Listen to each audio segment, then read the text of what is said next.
হোটেলের ঘর থেকে এক পুলিশ কর্মীর মৃতদেহ উদ্ধারে চাঞ্চল্য। ঘটনাস্থল উত্তর দিনাজপুরের ইসলামপুরের। জানা গেছে, স্থানীয় একটি হোটেল থেকে সুলতান হোসেন নামের ওই পুলিশ কর্মীর দেহ উদ্ধার হয়।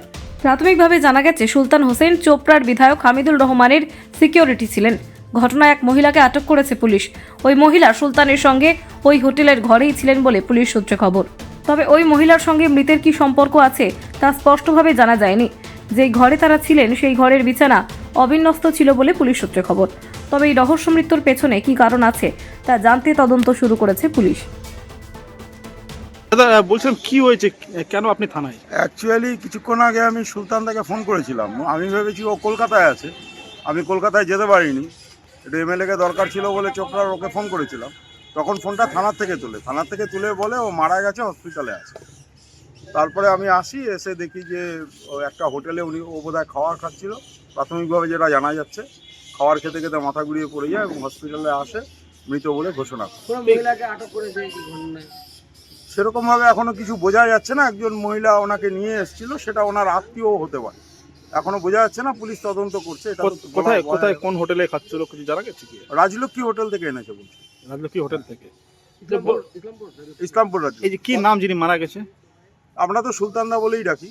আচ্ছা, উনি চোপড়ার এমএলএ এর সিকিউরিটি। এখন প্রেজেন্টে কি উনি সিকিউরিটি ছিলেন? হ্যাঁ হ্যাঁ পুলিশ কর্মী। হ্যাঁ। কটার দিকে এই ঘটনাটা হয়েছে আজকে? আমি তো 15 মিনিট আগে ফোন করেছিলাম ওর মোবাইলে, তখন থানার থেকে ফোন তোলে। আচ্ছা। এখন ওনার দেহ কোথায়? কিছু মর্গে আছে, মর্গে। ইএমএস। আপনাদের কি বক্তব্য রয়েছে এই বিষয়ে? কি এ বিষয়ে বক্তব্য তো কিছু নেই, এটা পুলিশ তদন্ত করে দেখবে। এমএলএ কে জানানো হয়েছে, এমএলএ যোগাযোগ করছে। হামিদুর রহমানের সাথে কথা হলো আপনার? এমনি কথা হয়েছে, ঘটনা জানিয়েছি। ওই পুলিশ কর্মীর পরিবারকে জানানো হলো? এটা পুলিশ থেকে কথা বলছে। আচ্ছা, বললাম কি হয়েছিল এখানে, ঘটনাটা যদি একটু বিস্তারিত বলেন। এখানে হয়েছিল বলতে, ওনার সাথে আমাদের চেনা পরিচিত ছিল, বাবার সাথে ওনার চেনা পরিচিত আছে। আগে করে হামিদুর কাকুর বডিগার্ড ছিল উনি, ওই সূত্রে আমাদের জানা। তো এখানে উনি কোর্টের কাছে আসছিল, ওনার বউ আর উনি। তো বলে আমাদেরকে 2 ঘন্টার জন্য দাও, আমরা রুমে একটু রেস্ট ফেস্ট করবো, কোর্টের কাজ হয়ে গেছে, একটু পরে আমরা বাড়ি যাবো। ইতিমধ্যেই উপরে খাওয়া দাওয়া করতে করতে ওনার শরীরটা ওনার অসুস্থ মনে হয়েছে। তারপরে উনি শেষলেস হয়ে গেছে। শেষলেস হয়ে যাওয়ার পরে তো আমরা হোটেল কর্তৃপক্ষ আর ওনার বউকে নিয়ে আমরা ওনাকে হসপিটালে ট্রান্সফার করে দিয়ে আসি। ওখানে ভর্তি করে দিয়েছে। হ্যাঁ। তো তো আমরা ওখানে দিয়ে আসার পরে আমাদের স্টাফকে দিয়ে পাঠিয়ে দিয়েছি। পাঠিয়ে দেওয়ার পরে তো ওনার বউ ছিল, তো বললো যে তোমরা চলে যাও, আমি দেখে নেব। তো কিছু তারপর? কিছু শুনছেন? না, আমি তো কিছু শুনি এই পর্যন্ত। উনি মারা গেছে।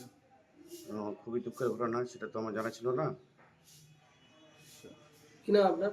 আমার নাম সুদেব দাস। আচ্ছা, কোথাও কি পড়ে তোরে গিয়েছিল বা কোনো কিছু? না, উনি বলবে জানি না, খাওয়া দাওয়া করতেছিল। খাওয়া দাওয়া করতে করতে মোটামুটি আধা ঘন্টা পরে তো ওনার বউ যেটা আছে, ওনার বউ খবর দিল আমাদেরকে। ওটা কি ওনার বউ? ওনার কি পরিচয় কে দিয়েছে? ওনার পরিচয় উনিই দিয়েছে আমাকে, কি বলছে?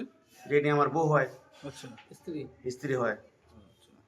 তাই বলে মানে ছিল কোথায়, রেস্ট কোথায়, রুমে নিচ্ছিল নাকি? হ্যাঁ, রুমে রেস্ট নিচ্ছিল। তো রুমে অসুস্থ হয়েছে? হ্যাঁ, রুমে অসুস্থ হয়েছে। আচ্ছা আচ্ছা।